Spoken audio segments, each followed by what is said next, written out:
Hey, how's it going? Welcome back to the channel. Today, I'm taking a look at Cat Mail Co., which you can see in front of you. I first saw this on Steam, which is one of the new games that's popular, I suppose. And at first, I kind of looked at it and I thought, it's satisfy slop. But I kind of thought, this looks like the type of game that's very easy to enjoy, which isn't really a bad thing. But this sort of game that is a bit formulaic, I guess, if you like. So I thought, maybe I won't bother looking at it. I won't bother playing it. But I ended up seeing Sips play this on a live stream just a little bit, and I was like, actually, it does an amount of new things, which I thought was interesting. I kind of sound like a bit of a pretentious reviewer talking about this. It's not like I hate it. It's just, it seemed on a surface level to be a bit of sort of like the same. You take packages and you sort them, and it's very satisfying, and there's cats in it, But I think there's like substance to this game. So I thought I'd actually look at it. From a wide view, it's a 3D first-person walk around like work simulator type game, and you play as this cat guy, this guy over here, and you are working in a post office where you take people's mail through a booth, kind of Papers, Please-esque. You take their mail and you process it correctly, you put it on a shelf, and then you have to do kind of inventory management type stuff to keep your stock ordered, I guess, and to send it on its way out to its destination. You'll see more of that as we actually play, which I'm gonna do.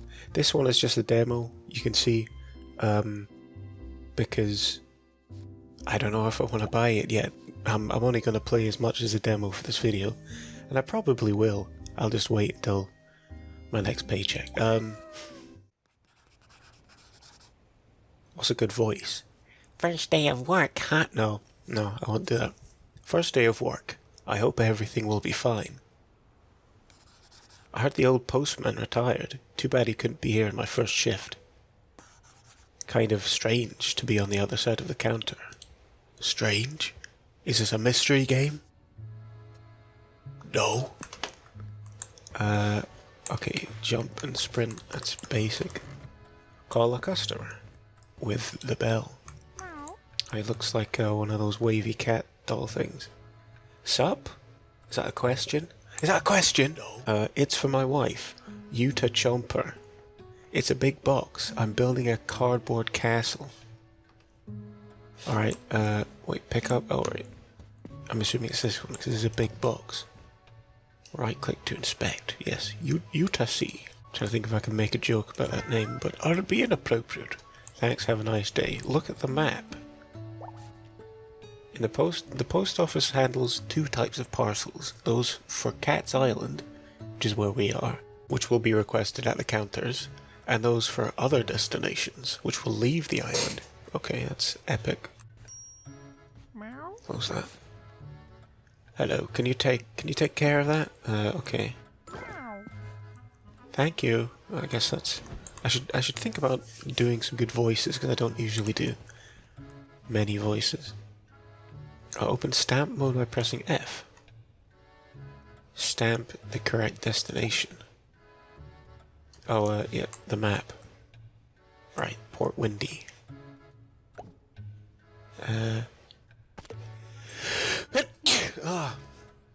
Sorry, stamps. I'm allergic to stamps.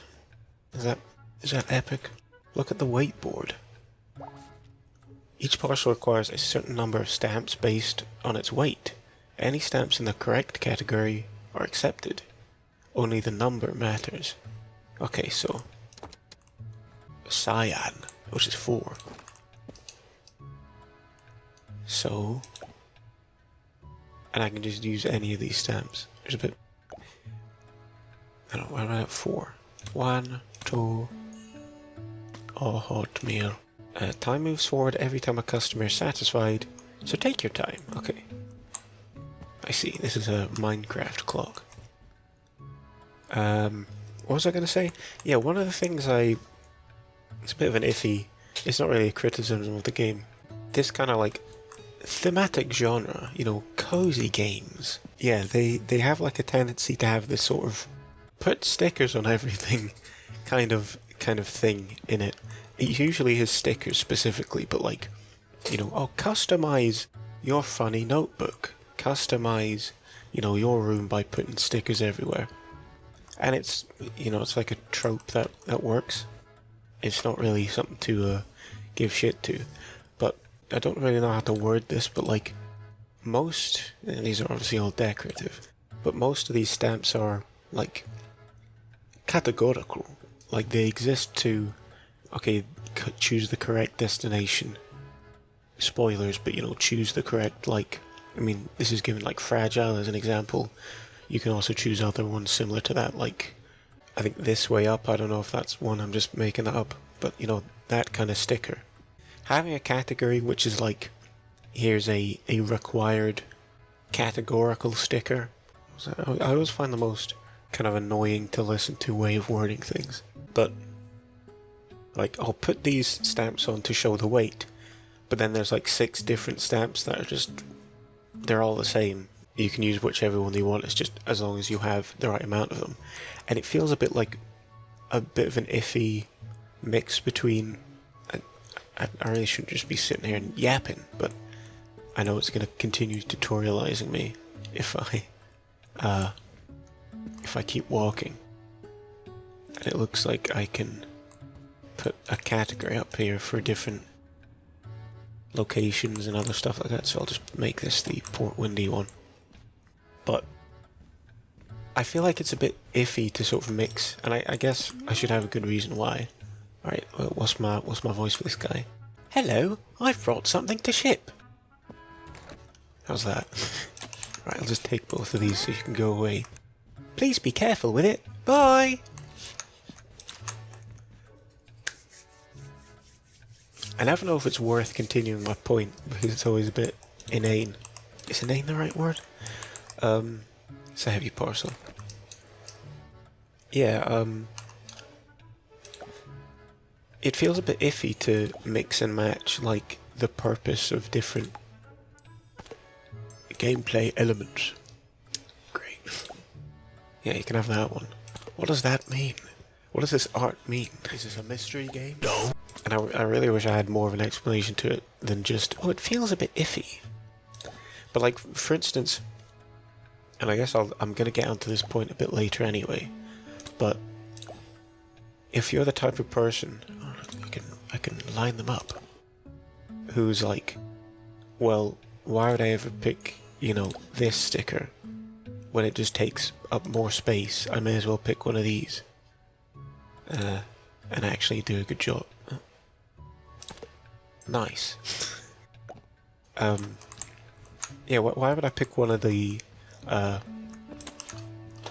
bigger stickers when I can just pick the smaller one, right? And it's like, oh, for the enjoyability of it.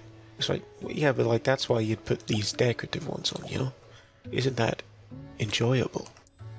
But this sort of weight sticker specifically, and I know I'm crashing out over nothing, over something small, but it's I guess it's not the only game that's done it as far as I can remember.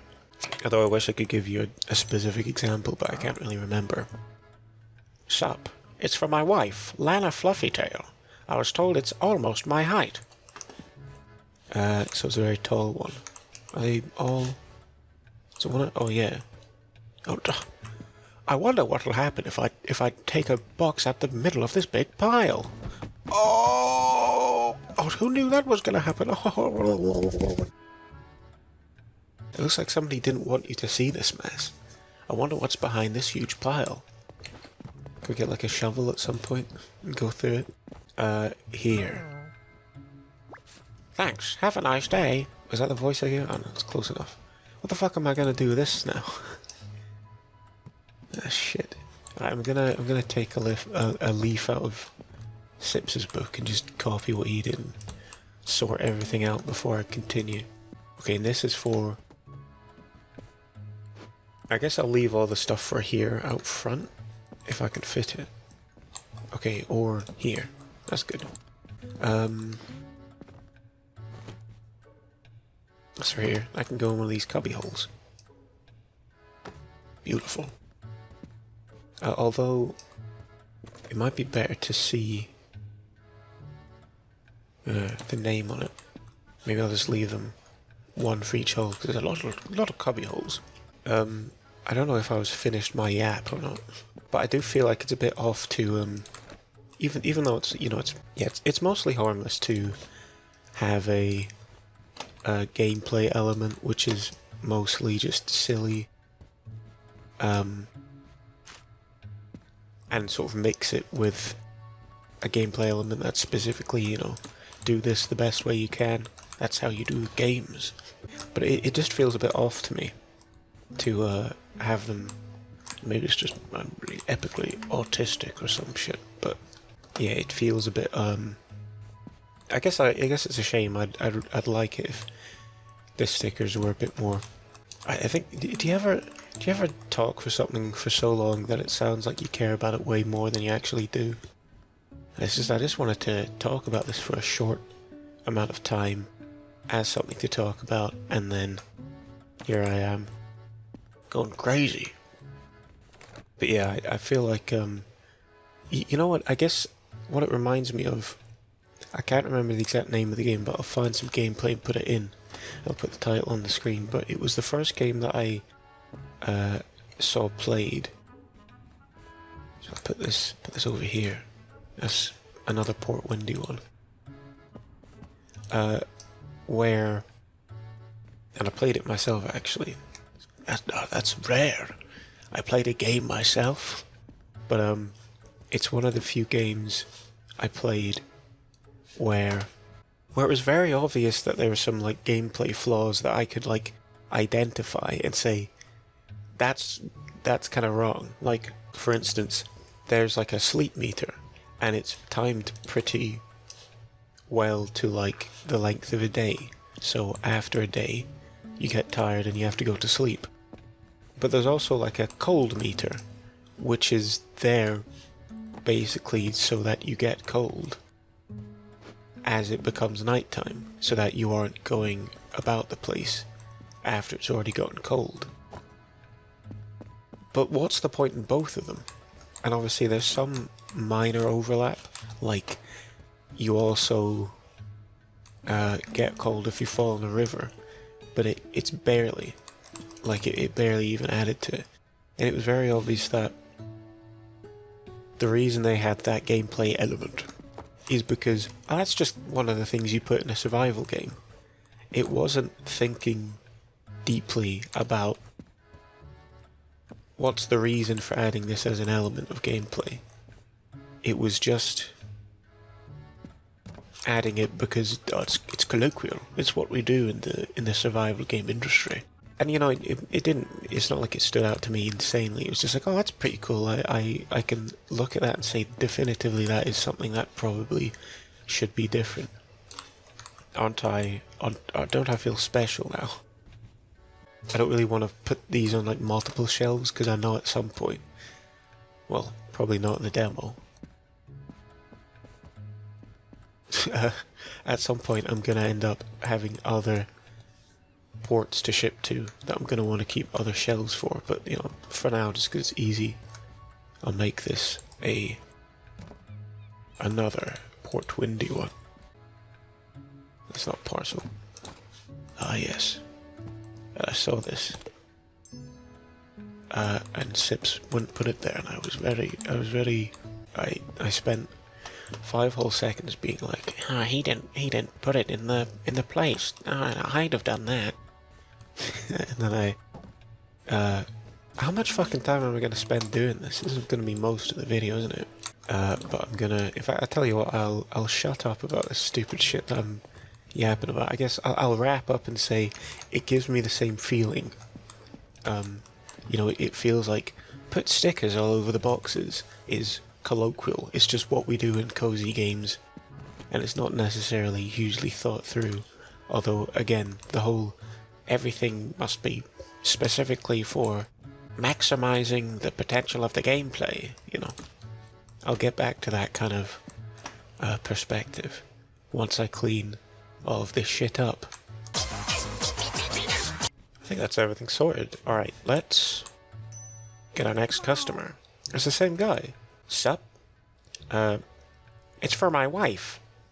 Alien One Tooth. My parcel is cube-shaped. I need to really do a better job with voices. What was it? Alien One Tooth. Cube-shaped. Alien. Oh, let's go. Let's freaking go. There you are. Thanks. Have a nice day. And that's everything. Dusk. Empty the boat. Empty the bodies from the boat. That's right. It's one of those cozy horror games. No. During dusk, the counters close and the captain arrives. Fulfill his requests to progress. Aye, let's get to work. Okay. So I have to empty these off even more packages for the post office. Let's see.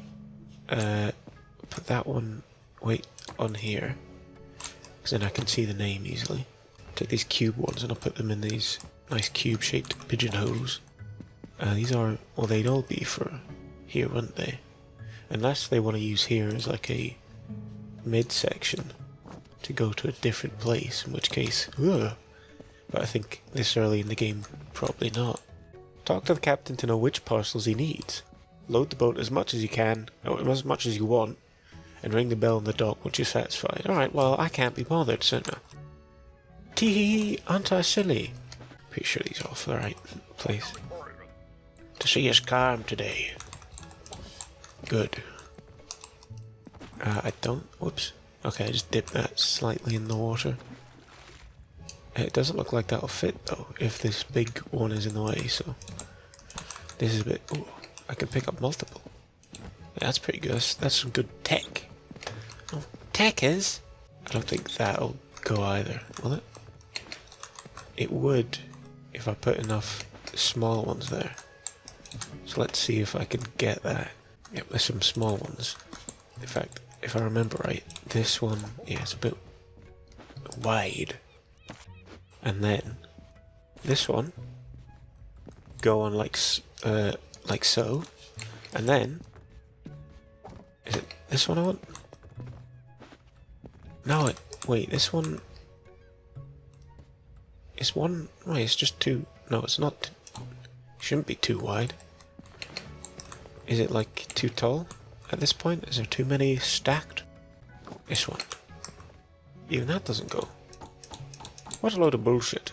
Maybe it doesn't quite think it's flat. I don't know. Whatever. Let's look at filling these holes here. These two. Stuck them in. That's a bit of a unfortunately awkward gap. But I don't think there's really any way of dealing with it with the parcels that we have. Let's just stick as much small shit on as I can. Can I fit another one of these? Yep, that goes on well. Only a little bit of space remains. Let's take some of these small ones. On you go. And I may... Oh, that would go on. That's some bullshit. I'll take this tall one. See? See, that does go, but it's too high. Okay. So, I can fit that one. Maybe some other cube ones. Let's see.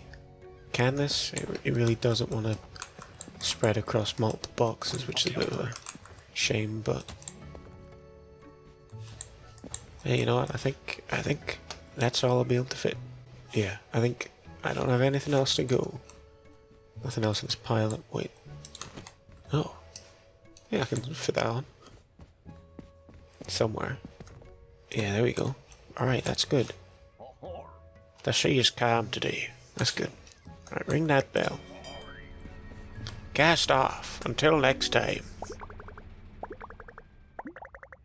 Can't stay consistent with the voice. Next shift. Right. Unlock the scanner. X-ray parcels. CM Co. Will be Cat Mail Co. It's night time. Night works just like the day. Satisfy customer requests and have fun. I don't get to sleep. There's no bedtime. I guess not for a cat like me. A cool cat like me.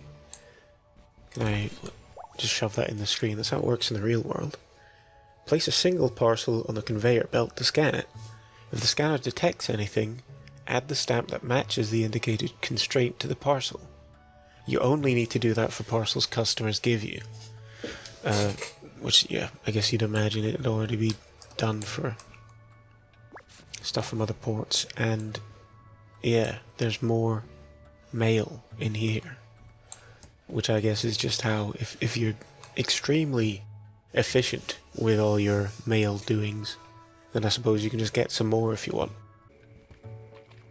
What's that? Grand opening. That's not a year, that's just shapes! Ah! Alright. Is there another one? There's another one! Ah! Alright. Is this a mystery game? No.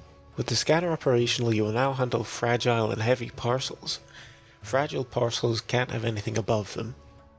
Heavy parcels will crush anything under them. Does that include other heavy parcels? And does fragile include... Oh, who knows? Damages to the parcels happen between shifts, so that's good. I can shuffle around if I need to. Right, let's... Ding. What does this guy sound like? Hi, I'd like to send that. That's two that. You mean those? Oh.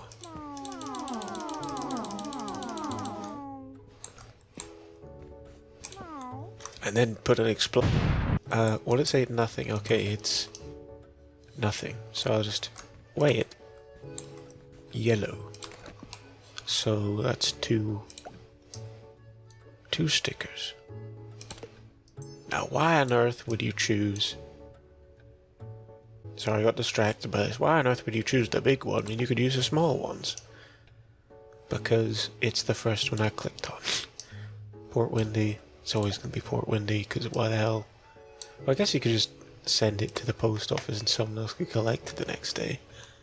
But that would be a bit strange. Alright, let's take... Put that there. Yes.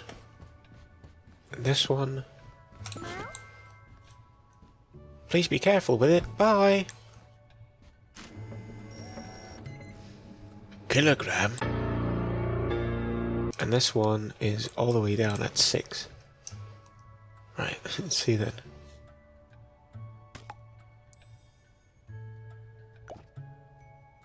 One, 2, 3, 4, 5, 6. And... kilogram. Pujavi. Alright, and I probably should have put the kilogram thing at the front so I remember, but let me just stick it there. And in fact, you know what? I don't need to see the name, so I can just do that. And I'll remember with my big brain. Sup? It's for my wife, Jax Zoomies. Who came up with these fucking names? My parcel's cube-shaped. Okay. Jax Z. Zed? What am I, an American? Thanks, have a nice day. I don't know if I can be bothered doing voices for these people.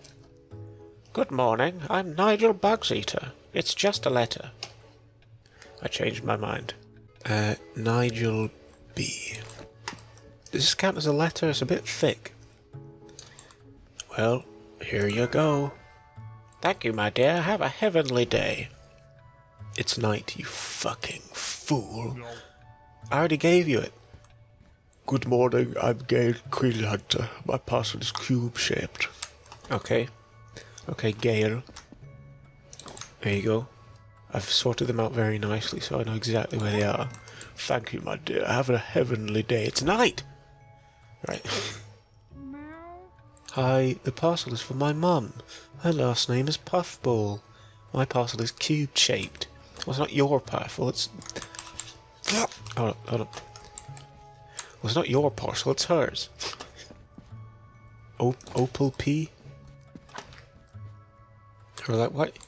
You know our last name but not our first name? Maybe that's normal. I forgot the name, I forgot the voice already, and I forgot what they said, so that's fine. Huh? Oh, hi. Don't you recognize me? It's me, Dahlia. My parcel is cube-shaped. This is my voice. Dahlia W. There you go. About time. Dawn. Yes, the life of a post-cat. Never sleeping. Right, what should we, was this here before? Cinnamon Dew. It's all scratched up. Yeah, I'm sure it wasn't here before because it's for over here. Where shall I put it then? Should I... Yeah, on here. It's not a heavy, is it? Does a heavy one break through the layers? In fact, I tell you what, because there's not any voices right now, I'll yap about something else. Let me use an example here. Okay, here's a heavy one, right?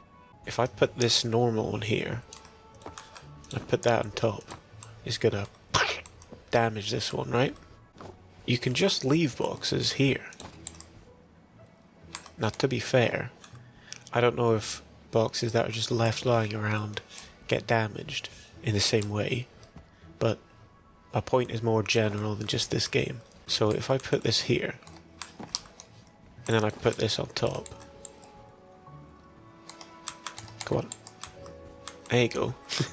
They're on top of each other, but it's not stacked on top, so is it going to cause damage?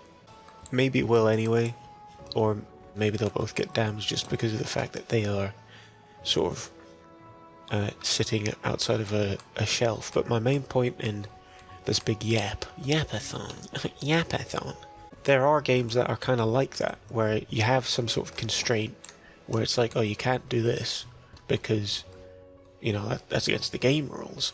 But you can literally just sit them on the floor, and, you know, it won't, the things won't take damage. So you could circumvent the sort of rules of the game and get away with doing something you're not supposed to. And why the hell wouldn't you? Because you have no downside of it other than, or maybe it's a bit less satisfying. But a lot of people would just do it by the rules anyway. And it's like, well, why? Why would they do that if it's objectively worse? And there's like a couple reasons behind that, I think. One of them is, to give you an example, in like Frostpunk, you have some portion at the end of the game. A bunch of people start showing up to your city, and it's like, oh, there's a big scramble to get them all housed and all that. And when I played it, I was like, oh, you know, I want to get as many people as possible. And I watched someone else play it, and he was just like, oh, you just say no to all of them, just send them all back. And then like people get like a bit upset that you can just use like an ability or something to make them happy again. And it's like, yeah, like why wouldn't you, right? Because that's just you beating the game. But you also wouldn't want to, because, and this is sort of the main point that I'm making, if you have like a spider in your house, right? And it's like, oh, there's a spider in my house. Do you like squish it, or do you put it outside? Or do you just leave it there? Maybe you just leave it there because it's like, it's not that big of a deal, but I don't know, maybe it's like a daddy long legs fly and it's being really annoying. It's like, get it out of my house now. You know, do you just leave it there, or do you take it out, or do you squash it, right? It's like, no, you take it outside because it's weird and sadistic to squash it. what if that fly is just gonna go and like freeze to death outside? Does that like change it in any way? Does that suddenly make it like, oh no, I'm not gonna do anything? Like you probably hidden mouse. Like guess that already. If it's like a cold night, you know, that's the reason they're in your house in the first place. You know, it might freeze to death outside. And that's, you know, you're probably not going to be like, who cares, because you took the fly out in the first place. But why do you put it outside anyway then? Right? Like, why you're like, oh, I'm taking you out of my house, you're no longer trapped here. Right? I guess if we forget the point that I made about it being annoying, you just say, you know, you want to take it out your house because you're compassionate. And you don't like the idea that it's stuck there. I'm not, you know, screw you, get back in there. But it's gonna probably freeze to death outside there anyway, so what was the point? The point was, you kinda, cementing this idea of that being the type of person you are. Not like, oh yeah, I'm such a good person that I take a fly outside instead of squishing it. It's, if you were just okay with like crushing the life out of a fly because it was in your house and you didn't want it to be there, you'd be a different person, even though the difference between those two options are pretty much nothing. Like you would be a different person for being the type of person to squish a fly. In the same way, you'd be a different person to play a game and say, oh well, I care more about the efficiency and how many points I have at the end than I do about saving all of these people. If you are like, oh yeah, I feel so amazing to save every single goddamn one of these people, you're a different person, even though it's just fictional characters. It doesn't make a difference. So you understand that regardless of how important it is to the person making the game is still always kind of like trying to teach you something. You know, whether the people who made Frostpunk are like trying to teach you morality by giving you this very positive feeling from being able to save every single person, or whether it was just like, oh, we'll add this in the theme because it'll be interesting. The game is still the same. It still gives you that feeling of, yes, I managed to do it. There's the whole demo, I guess. I'll finish my rant. Yeah, you do end up getting this feeling of positive reinforcement, basically, where it's like, I know that I should feel good for doing this. But then there's like two different types of people. There's a type of person that sees the way that you're picking up what the people who made the game are putting down, basically. You're supposed to feel good about the idea of saving all these people and feel bad about the idea of abandoning them, right? But you can also be this type of person that says, well, I do better at the game if I don't give a crap about that. And that can be seen as a bit of a pragmatic viewpoint, right? Well, all that matters is my, like, score in the game, you know, how good I do at the end, how quickly I get to the end, etc., etc. So I shouldn't be feeling these surface level feelings over a story because they're kind of meaningless in comparison. But like, the game's also meaningless in comparison. Like, from one direction, you're playing a game, so obviously the thing that matters is you doing good at the game. All this theme and story is just surface level, like childish, kind of like, oh, but I want to be a good person and all that. But that's childish because that's, you know, crying over like characters that don't matter, right?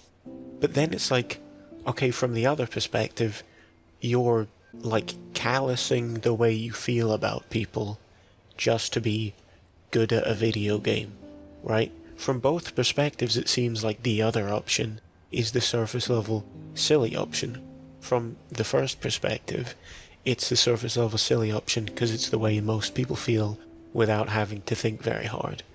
From the other direction, it's because even though you've learned that the lives of these fictional characters matter less than how good you do at the game, how's that going to affect your real life? And again, like, the way you feel about fictional characters in a game isn't going to affect your life very much, but you wouldn't care about it in the first place if it didn't affect the way you feel at all. That's kind of the whole point of all these stories. Even though they feel a bit silly and meaningless, they still change the way you are as a person, definitively.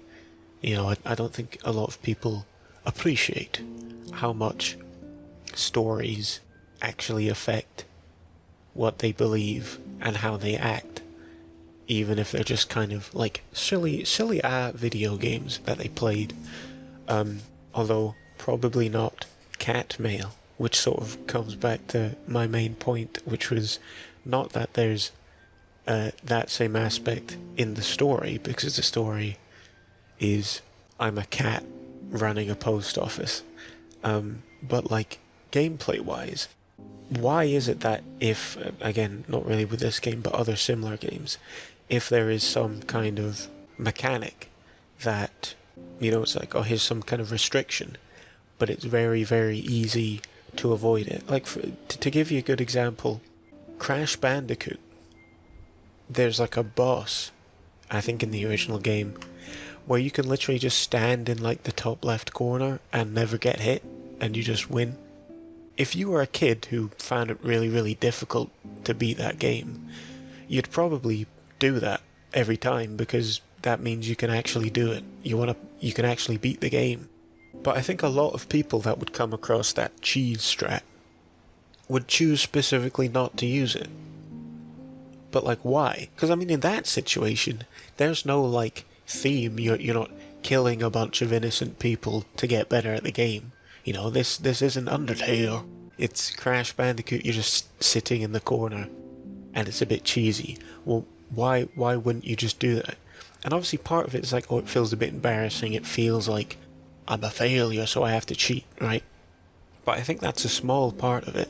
I think the main reason is that when you're playing a game, it feels as if, regardless of what game it is, and even if you know that it's not the case, even if you know that whatever you get good at from playing this game, you're never gonna use in any other place except for maybe hand-eye coordination, puzzle-solving skills. When you play a game, it's teaching you something. You know, it's teaching you its own mechanics. It's teaching you to have skill in using its own mechanics. You know, Crash Bandicoot is teaching you to fucking spin around and go, whoa! And even though you know that, you know, you don't particularly value this lesson highly, right? It's not like it's going to change your life learning how to play Crash Bandicoot. You know that you're cheating the lesson, and it feels bad to cheat the lesson, because the whole point of playing the game is the lesson. You know, it's not like an edutainment game where you're like learning facts and history, right? But you're still training yourself in a way with the game. That's the part of your brain it latches onto, right? Your brain feels like it's learning something, feels like it's getting better at something, even if it's getting better at something that will provide no net benefit to your life. It feels good because you feel like you're learning something. It feels like you're getting better at something, like you're training yourself at something, which is enjoyable. And so, doing something cheesy to get around the intended mechanics feels bad, even though you're just playing the game to be good at the game. The feeling of going around what the intention of the creator was, I mean, it feels like cheating, right? So that's interesting, I guess. Isn't that fascinating to think about? I don't know, maybe it was just kind of boring and annoying to listen to, but those are the talks that I like to talk about, because they're interesting to me, I guess. Did I finish that point off properly?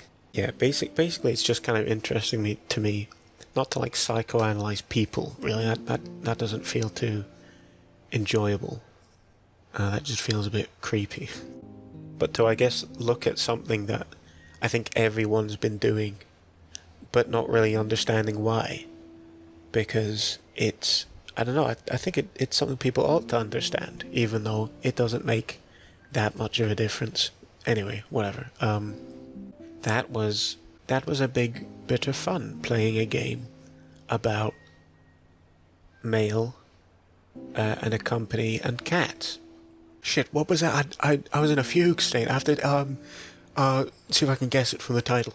But yeah, that was pretty fun. A little taste at the mechanics. I now know about fragile stuff and heavy stuff, and so do you. There were a bunch of doors in there that I didn't really actually look at very closely, but they were closed, and they had interesting symbols on them. So I wonder if there's anything interesting to do with them, basically. But if you decide to play the game, I think currently it's about 10 amazing British pounds. I don't know how much that is in amazing American dollars. £10.60 until introductory offer ends 23rd of July. I think that's the right one. But yeah, get it if you like the look of it. I like the look of it, and I'll probably get it. But yeah, I think that's about it. Who knows what I'll look at next time, but for now, the video has come to an end. So, if you like the video, give it a like. If you want to see more videos, then subscribe. And other than that, I suppose I'll see you in the next video that I see you in. See ya!